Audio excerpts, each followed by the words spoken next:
ஆண்டவரும் இரட்சகரும் மீட்பருமாயிருக்கிற இயேசு கிறிஸ்துவின் நாமத்தினாலே இந்த காலை ஜெப தியானத்துக்கு அரைஸ் அண்ட் ஷைன் இந்த நிகழ்ச்சிக்கு உங்களை நாங்கள் அன்புடன் அழைக்கிறோம். ஒவ்வொரு நாளும் நமது நியூ கிரேஸ் டிவியில் சரியாக 6:30 மணிக்கு இந்த காலை ஜெப தியானம் அரைஸ் அண்ட் ஷைன் வருகிறது. தயவு கூர்ந்து நீங்கள் அதை கண்டு பார்த்து உங்கள் ஆசீர்வாதத்தை பெற்றுக்கொள்ளுங்க. அநேகருக்கு இதை அறிமுகப்படுத்துங்க.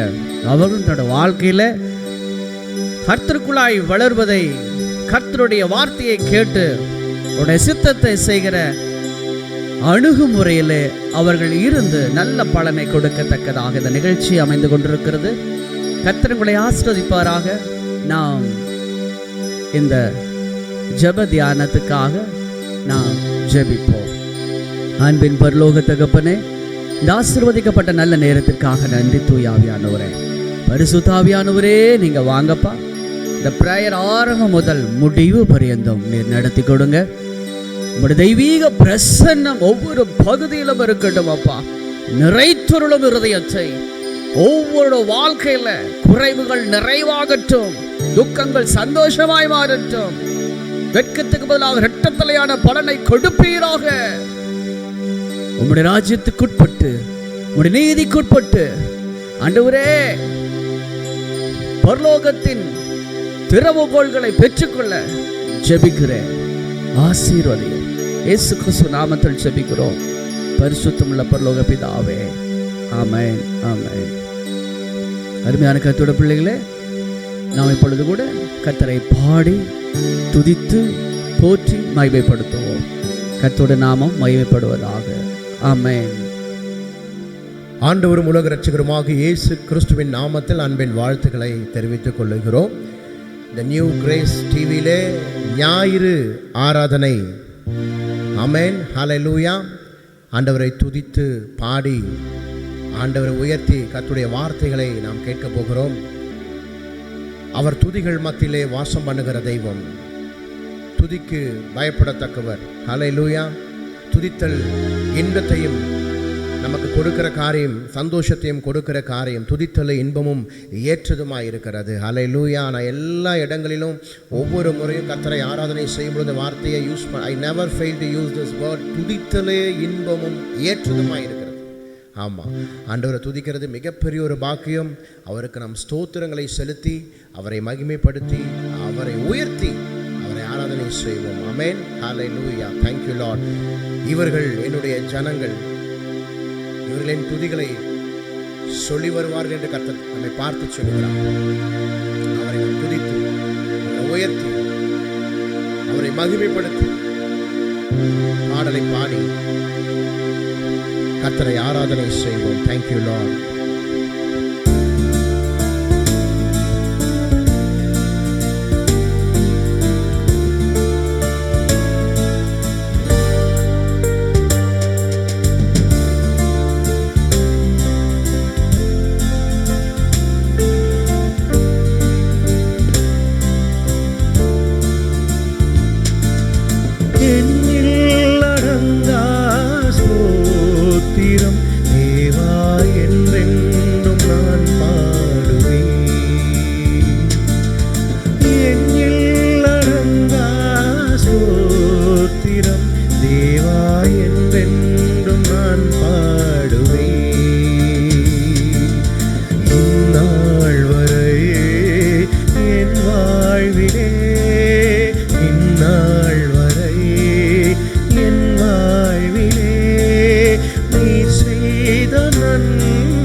வானாதி வானங்கள் யாவும் அதன் கீழுள்ள ஆகாயம் பூமியில் காண்கின்ற யாவும் கர்த்தா உம்மை போற்றுகிறதே, நானும் ஆண்டவரே உம்மை போற்றுகிறேன், உம்மை ஆராதனை செய்கிறேன். ஹalleluya. thank you holy spirit. அவரை எல்லாரும் சேர்ந்து இணைந்து அவரை ஆராதனை செய்வோம். thank you lord.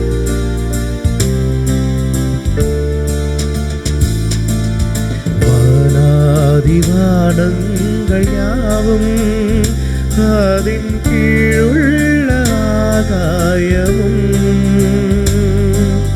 வானாதிவானங்கள் யாவும் அதின் கீழுள்ள ஆகாயமும்,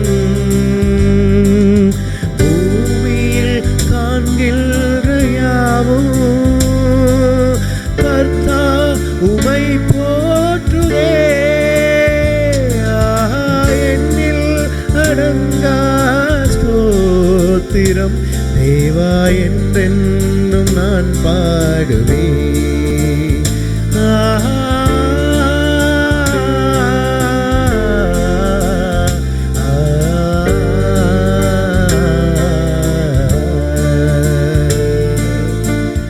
காட்டினில் வாழ்கின்ற யாவும் கடும் காற்றும் பனி தூறலும், நாட்டினில் வாழ்கின்ற யாவும் நாதா உம்மை போற்றுகிறது. உம்மை நாங்களும் இணைந்து ஆண்டவரே உம்மை நாங்கள் போற்றுகிறோம். பரலோகத்தோடு நாங்களும் இணைந்து உம்மை மகிமைப்படுத்துகிறோம். அப்பா, இந்த நேரத்தில் எங்களுடைய ஆராதனையில் கர்த்தர் மகிமைப்படும்படியாக ஆண்டவரே இந்த நேரத்தில் இறங்கி வாரும் சுவாமி. ஹalleluya. thank you lord. thank you holy spirit.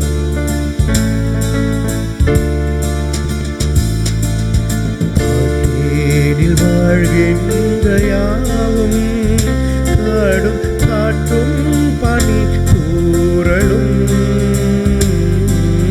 காட்டினில் வாழ்கின்ற யாவும் கடும் காற்றும் பனி தூறலும்,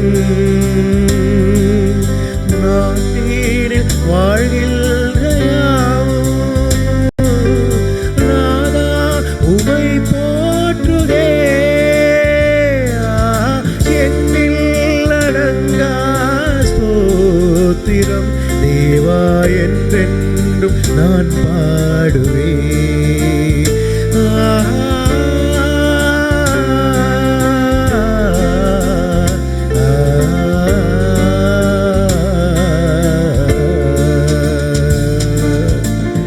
thank you holy spirit. உம்மை நாங்கள் துதிக்கிறோம், உம்மை ஆராதிக்கிறோம், உம்மை வாழ்த்துகிறோம். ஹalleluya. thank you lord. வாழ வயதுள்ளோரும் மிகும் வயதான முதிர்ந்தோர்கள் பாலகர் தம் வாயினால் ஆடி உம்மை ஆண்டவரே இந்த நேரத்தில் உம்மை ஆராதிக்கிறோம். ஆண்டவரே thank you lord. thank you holy spirit.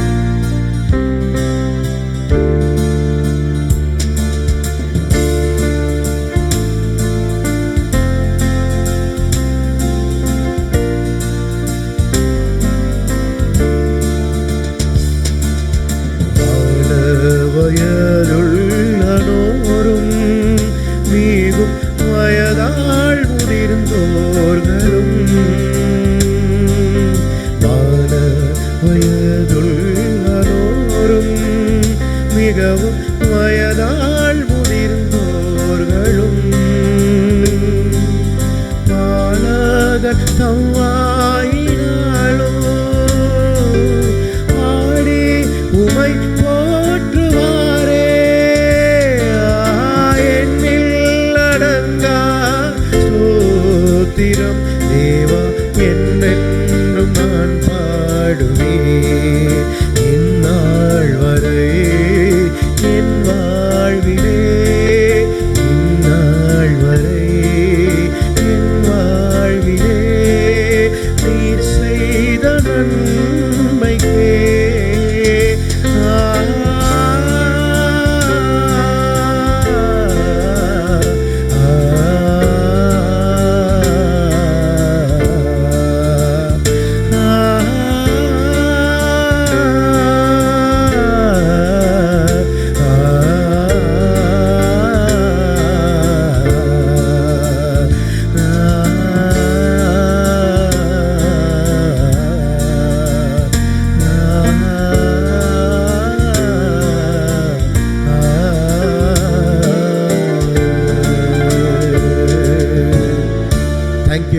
Spirit. Thank you that you have given this wonderful time to praise you and lift up your name. You are the God, you are the Master, Lord. There is none one like you. The Jesus name above all the names. We praise you and lift up your name. ஆண்டவரே, நாங்கள் எல்லாரும் இணைந்து Lord உம்மை ஆராதிக்கிறோம், உம்மை மகிமைப்படுத்துகிறோம், உம்மை வாழ்த்துகிறோம். எல்லா துதிகளையும் கனங்களையும் ஸ்தோத்திரங்களையும் உமக்கே நாங்கள் செலுத்தி ஆராதனையை ஏறெடுக்கிறோம். நல்ல பிதாவே, ஆமென். நல்ல உற்சாகமா எல்லாரும் கரங்களை தட்டி ஆண்டவரை மகிமைப்படுத்துவோம். Praise the lord. ஹalleluya. கர்த்தருக்குள் பிரியமானவர்களே, இன்றைக்கு கூட நாம் வாசிக்க தெரிந்து கொள்ளப்பட்ட வேத பகுதி மார்க்கு 4வது அதிகாரம் வசனங்கள் 1 தொடங்கி 9 வரை. அவர் மறுபடியும் கடலோரத்திலே போதகம் பண்ண தொடங்கினார். திரளான ஜனங்கள் அவரிடத்தில் கூடி வந்தபடியால் அவர் கடலிலே நின்ற ஒரு படவில் ஏறி உட்கார்ந்தார். ஜனங்கள் எல்லாரும் கடற்கரையில் நின்றார்கள். அவர் அநேக விஷயங்களை ஓமைகளாக அவர்களுக்கு போதித்தார். போதிக்கிற பொழுது அவர்களுக்கு சொன்னது, கேளுங்கள், விதைக்கிறவன் ஒருவன் விதைக்க புறப்பட்டான். அவன் விதைக்கையில் சில விதை வழியருகே விழுந்தது. ஆகாயத்து பறவைகள் வந்து அதை பட்சித்து போட்டது. சில விதை அதிக மண்ணில்லாத கற்பாறை நிலத்தில் விழுந்தது. அதற்கு ஆழமான மண்ணில்லாததினாலே சீக்கிரத்தில் முளைத்தது. வெயில் ஏறின போதோ தீந்து போய் வேரில்லாமையால் உலர்ந்து போயிற்று. சில விதை முள்ளுள்ள இடங்களில் விழுந்தது. முள் வளர்ந்து அது பலன் கொடாதபடி அதை நெருக்கி போட்டது. சில விதை நல்ல நிலத்தில் விழுந்து ஓங்கி வளருகிற பயிராகி 1 30, 1 60, 1 100 பலன் தந்தது. கேட்கிறதற்கு காதுள்ளவன் கேட்க கடவன் என்று அவர்களுக்கு சொன்னார் என்பதே. வாசிக்க தெரிந்து கொள்ளப்பட்ட வேத பகுதி வாசித்தாயிற்று. கர்த்தர் தாமே இந்த திருவசனங்களை ஆசீர்வதிப்பாராக. ஆமேன். இப்பொழுதும் கூட நம்ம மத்தியில் வந்திருக்கிற பிரதர் டென்னிஸ் அவர்கள் நமக்காக இந்த வேத பகுதியை தியானித்து கொடுப்பார்கள். அவரை நாம் அன்புடன் வரவேற்போம். ஆமேன். ஆண்டவரும் இரட்சகரும் ஆகிய இயேசு கிறிஸ்துவின் விலையேற பெற்ற நாமத்திலே உங்கள் ஒவ்வொருவரையும் நான் வாழ்த்துகிறேன். இந்த நாளிலும் கூட மீண்டுமாக இந்த நியூ கிரேஸ் டிவி மூலமாக சந்திப்பதில் உங்களை மிக்க மகிழ்ச்சி அடைகிறேன். அதே போல் இந்த நாளிலும் கூட இந்த வாய்ப்பை கொடுத்த நியூ கிரேஸ் டிவியின் ஸ்தாபகர் பிஷப் சார்லஸை அவர்களுக்கும் உடல் ஊழியர் ஃப்ராங்க்லின் பிரதர் அவர்களுக்கும் நான் நன்றி சொல்ல கடமைப்பட்டிருக்கிறேன். இந்த நாளிலும் கூட நாம் ஒரு வேத வசனத்தை வாசித்து நாம் தியானிக்க போகிறோம். மார்க் எழுதின சுவிசேஷ புஸ்தகம் 4ஆம் அதிகாரம் 9வது வசனத்தை நான் வாசிக்கிறேன். கேட்கிறதுக்கு காதுள்ளவன் கேட்க கடவன் என்று அவர்களுக்கு சொன்னார். இதை ஒரு மைய வசனமாய் அவர் வைத்து இந்த இடத்துல சொல்லுகிற வார்த்தை என்னவென்று கேட்டீர்கள் என்று சொன்னால், நாம் ஆலயத்திற்கு செல்லும் பொழுதும் சரி, இல்லை வீட்டு ஜெபக்கூட்டத்திலே நாம் செல்லும் பொழுதும் சரி, அங்கு கேட்கிற ஒவ்வொரு வார்த்தைகளையும் நான் எப்படி கேட்க வேண்டும் என்பதற்கான ஒரு மைய வசனமாக இந்த இடத்திலே இவர் இந்த மார்க்கு 4ஆம் அதிகாரத்திலே அவர் ஆண்டவராகிய இயேசு கிறிஸ்து சொல்லியிருக்கிறார். இந்த மார்க்கு சுவிசேஷ புஸ்தகத்திலே 4ஆம் அதிகாரத்தில் நாம் பார்க்கும் பொழுது விதையை வைத்து ஊமையாக தேவன் இந்த இடத்திலே விதை என்பது நம்முடைய வசனமாய் காணப்படுகிறது. இந்த விதை என்கிற வசனத்தை எந்த நிலத்திலே நாம் போடுகிறோம் என்று சொல்வதை குறித்து ஊமையாக அவர் சொல்லியிருக்கிறார். அதே போல் பரலோக ராஜ்யத்தில் நாம் பிரவேசிப்பதற்கு உண்டான விதையை நாம் எப்படி பெற்றுக்கொள்கிறோம் என்பதை குறித்து தான் இந்த இடத்துல நாம் பார்க்க போகிறோம். அதே மார்க்கு சுவிசேஷ புஸ்தகம் 4, 3, 4, 5, 6, 7 வசனங்களை நான் வாசிக்கிறேன். கேளுங்கள், விதைக்கிறவன் ஒருவன் விதைக்க புறப்பட்டான். அவன் விதைக்கையில் சில விதை வழியருகே விழுந்தது. ஆகாயத்து பறவைகள் வந்து அதை பட்சித்து போட்டது. சில விதை அதிக மண்ணில்லாத கற்பாறையின் நிலத்தில் விழுந்தது. அதற்கு ஆழமான மண்ணில்லாததினாலே சீக்கிரத்தில் முளைத்தது. வெயில் ஏறின போதோ தீந்து போய் வேறில்லாமல் உலர்ந்து போயிற்று. சில விதை முள்ளுள்ள இடங்களில் விழுந்தது. முள் வளர்ந்து அது பலன் கொடாதபடி அதை நெருக்கி போட்டது. சில விதை நல்ல நிலத்தில் ஓங்கி வளர்கிற பயிராகி 1 30, 1 60, 1 100 பலன் தந்தது என்று இந்த வார்த்தையை சொன்னதற்கு அப்புறம் தான் ஆண்டவர் சொல்றாரு, கேட்கிறதுக்கு காதுள்ளவன் கேட்க கடவன் என்று சொல்லி நாம் பார்க்கிறோம். இந்த 4 விதமான விதைகளை குறித்து நாம் இப்பொழுது பார்க்க போகிறோம். என்னோடு கூட திருப்பிக் கொள்ளுங்கள். முதலாவது லூக்கா 8ஆம் அதிகாரம் 11, 12 வசனத்தை நான் வாசிக்கிறேன். அந்த உவமையின் கருத்தாவது விதை தேவனுடைய வசனம் என்று சொல்லி நாம் பார்க்கிறோம். நம்முடைய சொன்னதை போல விதை என்பது தேவனுடைய வார்த்தையை குறித்து நாம் இந்த இடத்திலே பார்க்கிறோம்.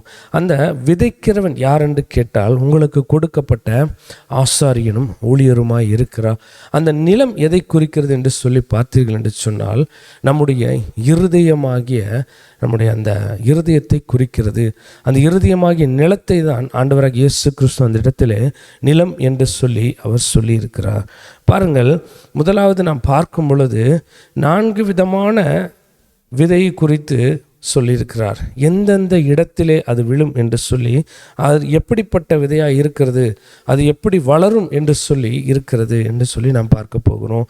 முதலாவது, வழியருகே விதைக்கப்படுகிறவர்கள் யார் என்று சொல்லி நாம் பார்ப்போம் என்று சொன்னால், மார்க்கு அதை 14வது வசனத்தை நான் வாசிக்கிறேன்.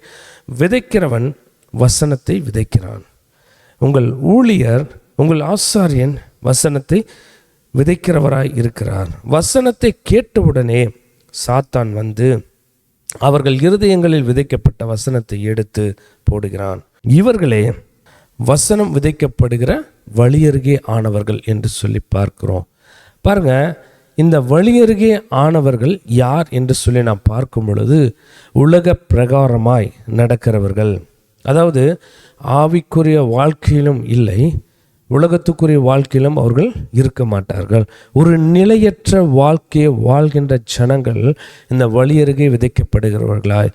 ஒரு வழியை போகும் பொழுது ஒரு விதைக்கிறவன் என்ன பண்ணுறாரு, விதைகளை விதைத்து கொண்டே போகும் பொழுது, இப்போ வழியருகே இருக்கும்போது என்ன பண்ணுங்க, காகங்கள் வந்து பட்சித்து போடும், இல்லை பறவைகள் பட்சித்து போடும், இல்லை என்றால் நம்ம நடக்கிறவர்கள் என்ன பண்ணுவாங்க, அது மிதியடிப்பட்டு வளராமல் அது என்ன பண்ணுது, அழிந்து போகிற ஒரு விதையாய் காணப்படுகிறது. இந்த வசனமாகிய இந்த விதையை தங்களுக்குள்ளே உள்வாங்காமல் அவர்கள் என்ன பண்ணுறாங்க, சும்மா பெயர் கிறிஸ்தவர்கள் என்று சொல்லி எடுத்துக்கொள்ளலாம். பெயர் கிறிஸ்தவர்களாய் அவர்கள் வாழ்கின்றன. அதாவது பாரம்பரிய கிறிஸ்தவர்கள் என்று சொல்லி சில பேர் இருக்கிறார்கள். சில பேர் வந்து பார்த்திங்கன்னா, நான் இந்த கிறிஸ்தவர்களாக நான் மாறி இத்தனை வருடங்கள் ஆச்சு, நானும் கிறிஸ்துவன்தான் என்று சொல்லியும் வாழ்கின்ற ஜனங்கள் இருக்கிறார்கள். அப்படிப்பட்டவர்கள் ஆசாரியர்கள் கொடுக்கிற அந்த விதையாகிய வசனத்தை உள்வாங்காமல், அவர்கள் இருதயத்திலே வைத்து கொள்ளாமல் அவர்கள் எப்படிப்பட்டவர்களாக இருக்கிறார்கள், வழியருகே விதைக்கப்படுகிறவர்களாக இருக்கிறார்கள். அதில் ஒன்றும் பலன் இல்லை.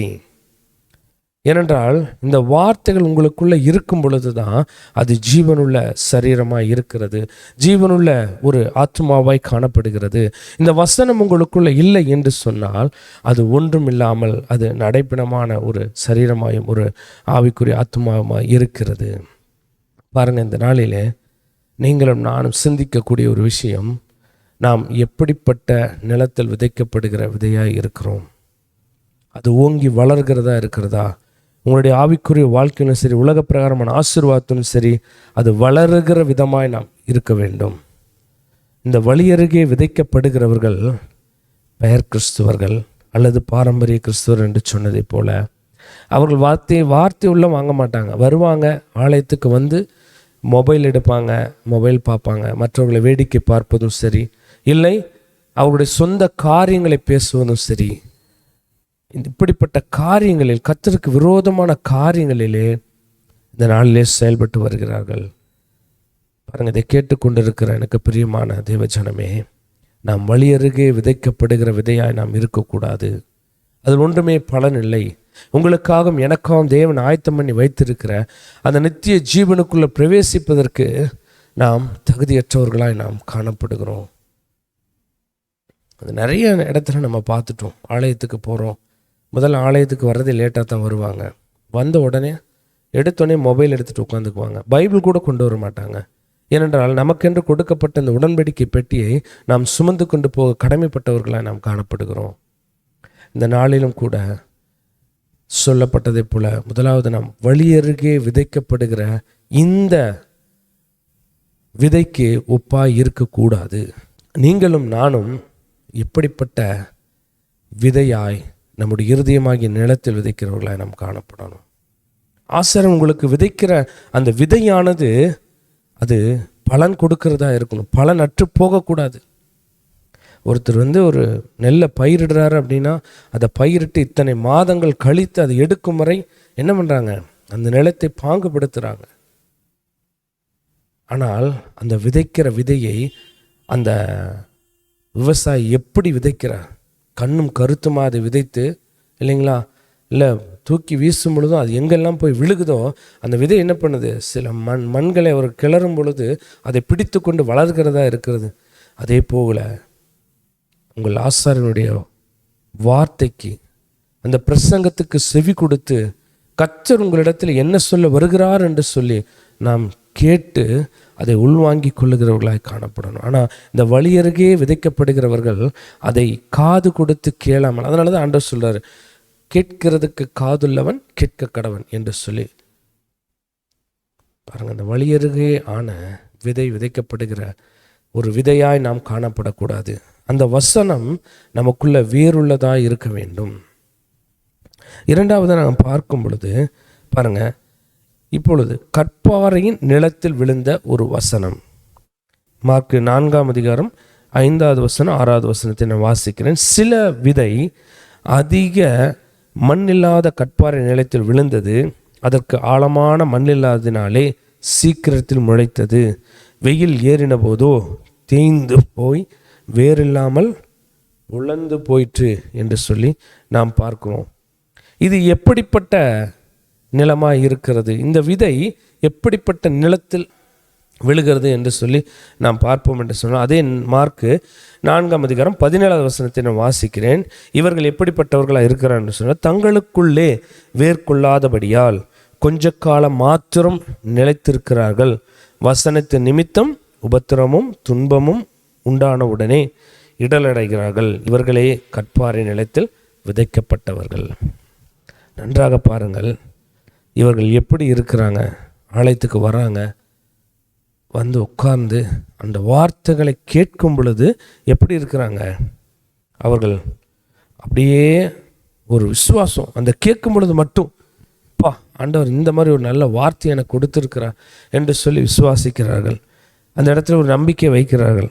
ஆனால் அந்த ஆலயத்தை விட்டு வெளியே போன உடனே என்ன பண்ணுறாங்க, அது அப்படியே மறந்து போகிறவர்களாக இருக்கிறார்கள். ஆலயத்துக்குள்ளே வந்தால் மாத்திரம்தான் ஆண்டோடைய வார்த்தையை கேட்டு அதன்படி உணர்வுள்ளவர்களாய் காணப்படுகிறார்கள். ஆலயத்துக்கு வெளியே சென்ற உடனே அந்த உலக பிரயாரமான வாழ்க்கையிலே அவர்கள் பயணிக்கிறவர்களாக இருக்கிறார். ஏன் என்று சொன்னால், அவர்களுக்கு நேரிடுகிற துன்பத்தின் நிமித்தமும் உபத்திரவத்தின் நிமித்தமும் அவர்கள் என்ன பண்ணுறாங்க, இடரல் அடைகிறார்கள் என்று சொல்லி பார்க்கிறோம். வரும்போது நல்லா வருவாங்க, வசனத்தை கேட்டு அவர்கள் ஆர்வமாக இருப்பாங்க. ஆனால் அவர்கள் திரும்ப வெளியே வந்ததுக்கப்புறம் ஒரு ஃபோன் வரும், இந்த பணம் எப்போ எனக்கு கொடுப்பீங்க அப்படின்னு சொல்லி கடங்காரன் இங்கேருந்து ஃபோன் பண்ணுவான். உடனே என்ன பண்ணுவாங்க, என்ன சத்தியத்தை கேட்டு என்ன பிரயோஜனம், எனக்கு ஒன்றும் நடக்க மாட்டேங்குதே அப்படின்ட்டு சொல்லி இடரல் அடைந்து தங்களுக்குள்ளே வேறில்லாதவர்களை அவர்கள் காணப்படுகிறார்கள். அப்படிப்பட்ட வாழ்க்கை வாழ்கிறவர்களுக்கும் இந்த பரலோக ராஜ்யத்திலே இடமில்லை என்று சொல்லி நாம் பார்க்கிறோம். இந்த பரலோக ராஜ்யத்தை அவர்கள் சுதந்திரித்து கொள்ள முடியாது. வீணான கவலைகள்.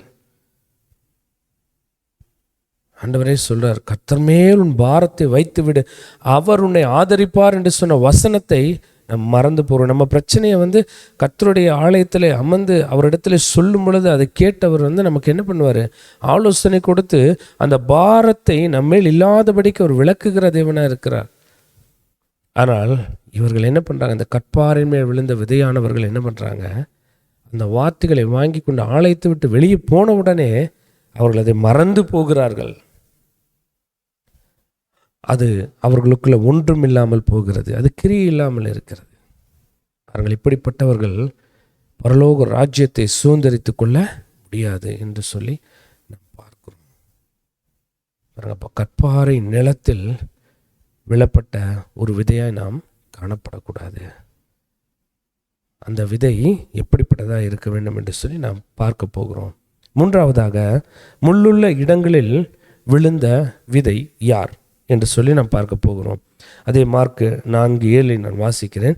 சில விதை முள்ளுள்ள இடங்களில் விழுந்தது, முள் வளர்ந்து அது பலன் கொடாதபடி அதை நெருக்கி போட்டது. சரி, இப்படிப்பட்டவர்கள், இந்த முள்ளுள்ள இடத்தில் விதைக்கப்பட்ட விதை எப்படிப்பட்டவர்கள் என்று சொல்லி நாம் பார்க்கும்போது அதில் 18வது வசனத்தையும் 19வது வசனத்தையும் நான் வாசிக்கிறேன். வசனத்தை கேட்டும் உலக கவலைகளும் ஐஸ்வர்யத்தின் மயக்கமும் மற்றவர்களை பற்றி உண்டாகிற இச்சைகளும் உட்பிரவேசித்து வசனத்தை நெருக்கி போட அதனால் பலனற்று போகிறார்கள். இது எல்லாருக்கும் ஒரு தெரிந்த ஒரு வார்த்தைகள் தான். எல்லாரும் என்ன பண்ணுறாங்க, இந்த விதையானவர்கள் எப்படிப்பட்டவர்களை காணப்படுறாங்க பார்த்தீங்கன்னா, வசனத்தை கேட்குறாங்க, அப்படியே நல்லா பிடிச்சிக்கிறாங்க இல்லைங்களா, வசனத்தை கேட்டு வச்சுக்கிறாங்க.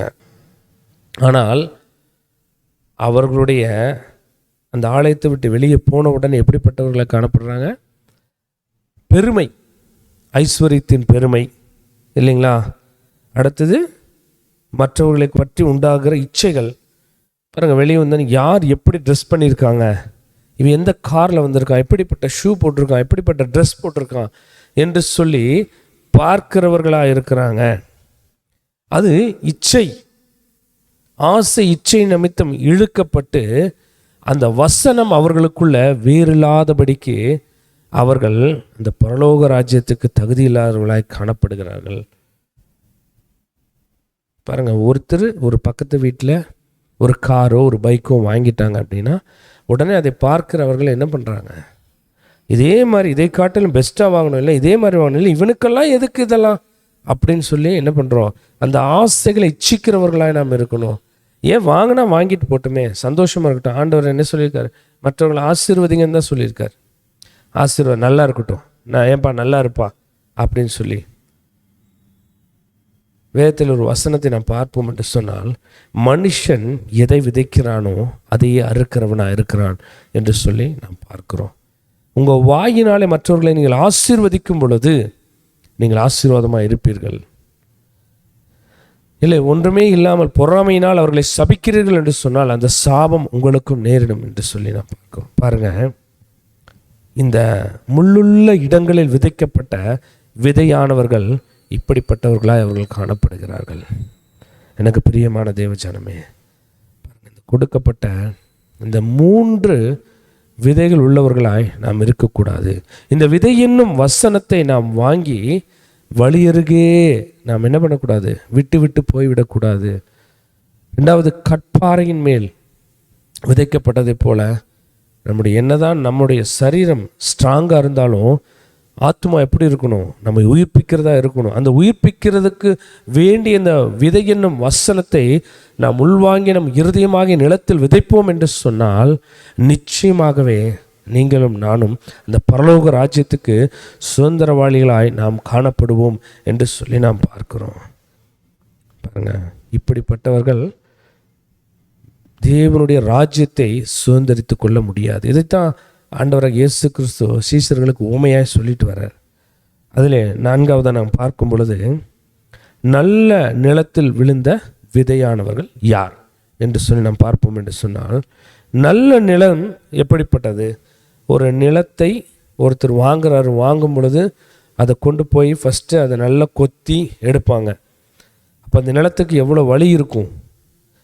அப்போ அந்த நிலமாகிய நம்முடைய இருதயம் சில பாடுகள் உபத்திரவங்கள் பட்டால் மாத்திரம்தான் நாம் என்ன பண்ண முடியும், நாம் சில அனுபவங்களை பெற்று பல ஆசீர்வாதங்களை நாம் காண முடியும். நிறைய இடத்துல பாருங்கள் சொல்லுவாங்க, நீ ஆண்டவரை ஏற்றுக்கொண்டீர்கள்னு சொன்னால் உங்களுக்குள்ள ஒரு ஆசீர்வாதம் கிடைக்கும், உங்களுக்கு எந்த பிரச்சனையுமே இருக்காது. நான் சொல்கிறேன், இல்லை, ஆண்டவரை ஏற்றுக்கொண்ட உடனே உங்களுக்கு நிறைய உபத்திரவங்கள் வரும், நிறைய கஷ்டங்கள் வரும், நிறைய பிரச்சனைகள் வரும். ஆனால் அதையெல்லாம் நீங்கள் பார்க்கக்கூடாது. ஏன்னா இந்த நிலத்தை வாங்குறவர் என்ன பண்ணுறாரு, அந்த சாம்பிள் எடுத்துகிட்டு போய் ஃபஸ்ட் லேபில் டெஸ்ட் பண்ணுவாங்க. அதுக்கப்புறம் அந்த நிலத்தில் நல்ல நிலமா என்று சொல்லி அதில் என்ன பயிரிடலாம் என்று சொல்லி அவர்கள் கேட்டு ஆலோசனை கேட்டு அதுக்கப்புறம் அதில் என்ன பயிரிடுவாங்களோ அதை பயிரிடும் பொழுது அது ஒரு விலையேற பெற்ற ஆசீர்வாதத்தை கொடுக்குற நிலமாய் மாறுகிறது. அந்த நிலத்தை போல தான் ஆண்டவராக இயேசு கிறிஸ்துவை ஏற்றுக்கொண்டவர்களும் அவருடைய வார்த்தையை ஏற்றுக்கொண்ட ஒவ்வொரு ஜனங்களுக்கும் கர்த்தர் பெரிய ஆசீர்வாதங்களை வைக்கிறவராக இருக்கிறாரு. பாருங்க, இந்த நல்ல நிலத்தில் விதைக்கப்பட்ட விதை எப்படிப்பட்டதாக இருக்கிறது என்று சொல்லி பார்த்தோம் என்று சொன்னால், அதே பாருங்க 4:20 நான் வாசிக்கிறேன். வசனத்தை கேட்டு ஏற்றுக்கொண்டு 1 30 1 60 1 30 1 60 1 100 பலன் கொடுக்கிறார்கள். இவர்களை நல்ல நிலத்தில் விதைக்கப்பட்டவர்கள். எப்படி வளர்கிறார்கள் என்று சொல்லி பார்க்கும் பொழுது, சில விதை 8வது வசனத்தை வாசிக்கிறேன். சில விதை நல்ல நிலத்தில் விழுந்தது, ஓங்கி வளர்கிற பயிராகி 1 30 1 60 1 100 பலன் தந்தது.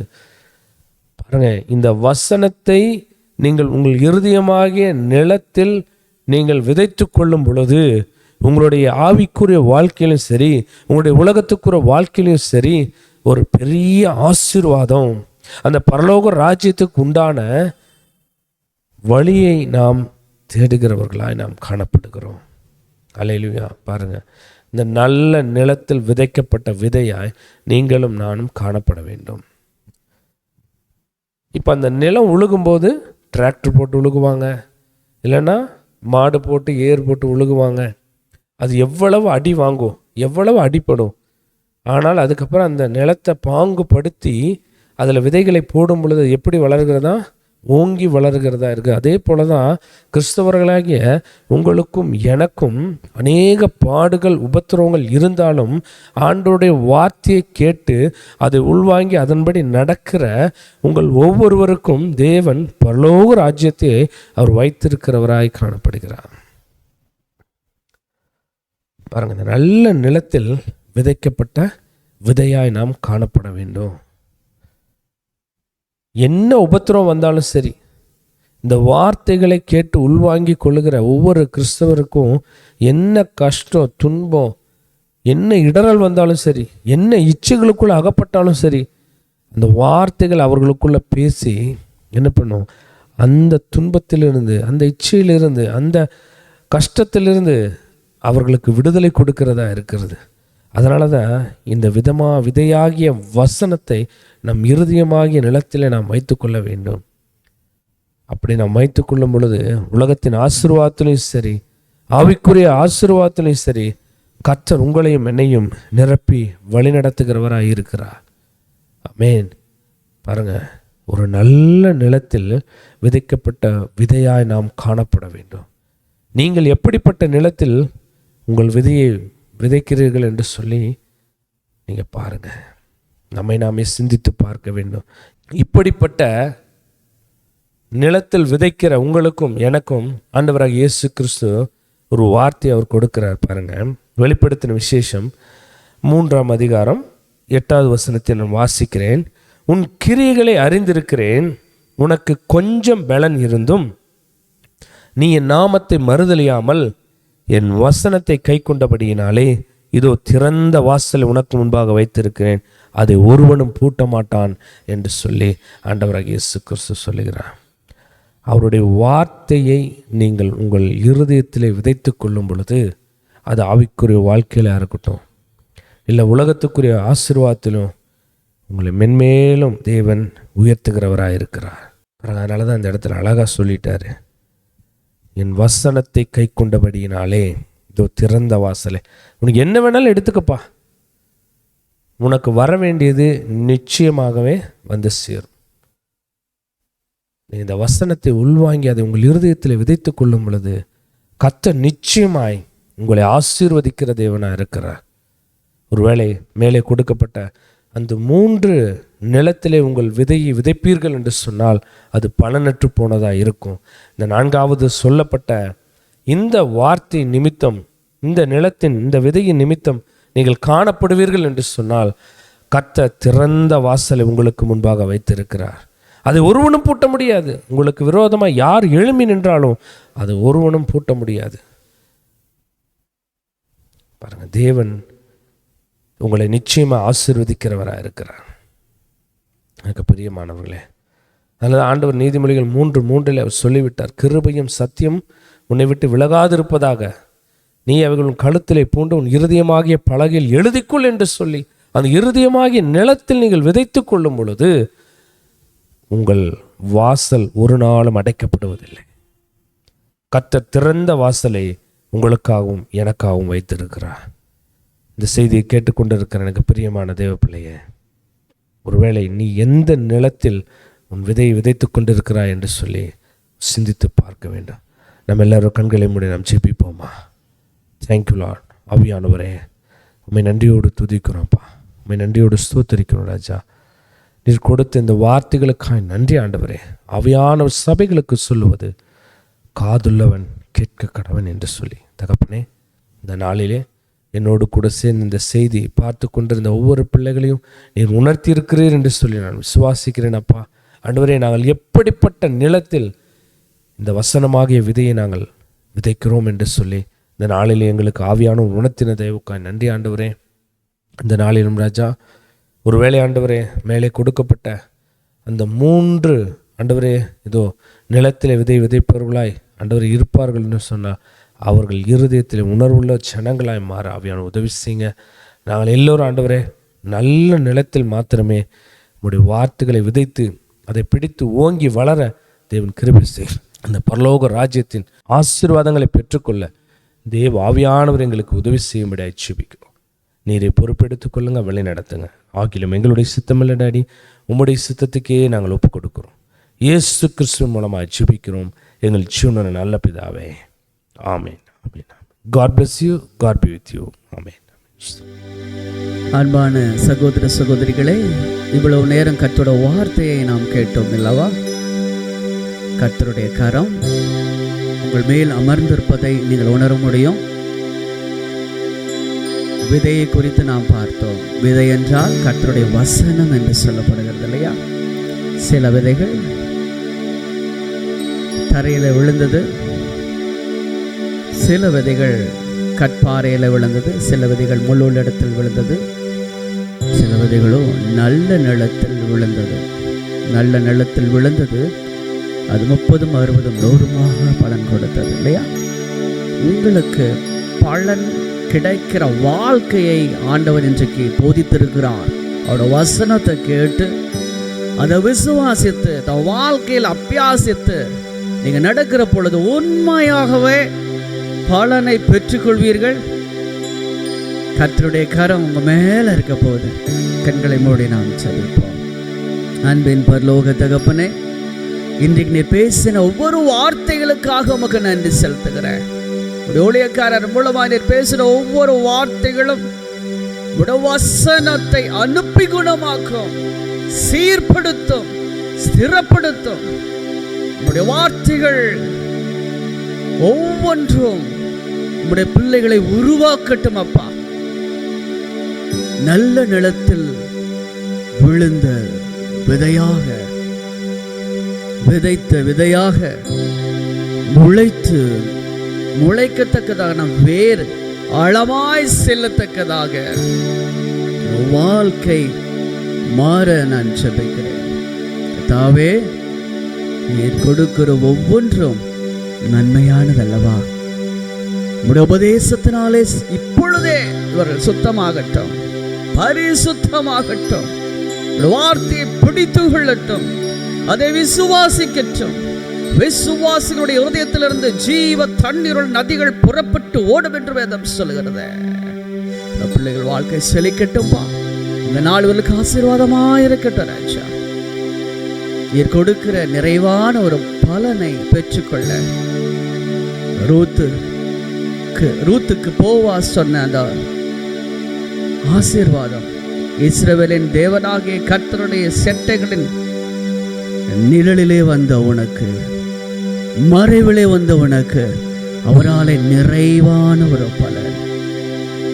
உம்முடைய மறைவுக்குள்ளாக, உம்முடைய நிழலுக்குள்ளாக இருக்கிற உம்முடைய பிள்ளைகளுக்கு நிறைவான ஒரு பலனை கொடுத்து ஆசீர்வதியும். இயேசு கிறிஸ்துவின் நாமத்தில் ஜெபிக்கிறோம் பரிசுத்தமுள்ள பரலோக பிதாவே. ஆமென், ஆமென். யாவரும் சேர்ந்து சொல்லுவோம். என் ஆத்துமாவே கர்த்தரை ஸ்தோத்திரி, என் முழு உள்ளமையுடைய பரிசுத்த நாமத்தை ஸ்தோத்திரி. என் ஆத்துமாவே கர்த்தரை ஸ்தோத்திரி, கர்த்தர் செய்த சகல உபகாரங்களை மறவாதே. ஆமென். நம்முடைய கர்த்தராகிய இயேசு கிறிஸ்துவின் கிருபை, பிதாவாகிய தேவனின் அன்பு, பரிசுத்த ஆவியானவருடைய ஐக்கியம் நம் அனைவரோடு வென்று சதா காலங்கள் நீடித்து நிலைத்து இருப்பதாக. ஆமென். ஆமென். கர்த்தர் உங்களை ஆசீர்வதிப்பாராக. God bless you. God be with you. நாளை சந்திப்போம். நீங்கள் பலன் பெறத்தக்கதாக, பலனை கர்த்தர் உங்களுக்கு கொடுக்கத்தக்கதான நிலமாக நீங்க இருக்க போறீங்க. சந்தோஷத்தோட இன்றைக்கு உங்க வாழ்க்கையை தொடங்க. கர்த்தர் பெரிய காரியங்களை உங்க வாழ்க்கையில செய்ய போகிறார். ஆமென். நாளை சந்திப்போம்.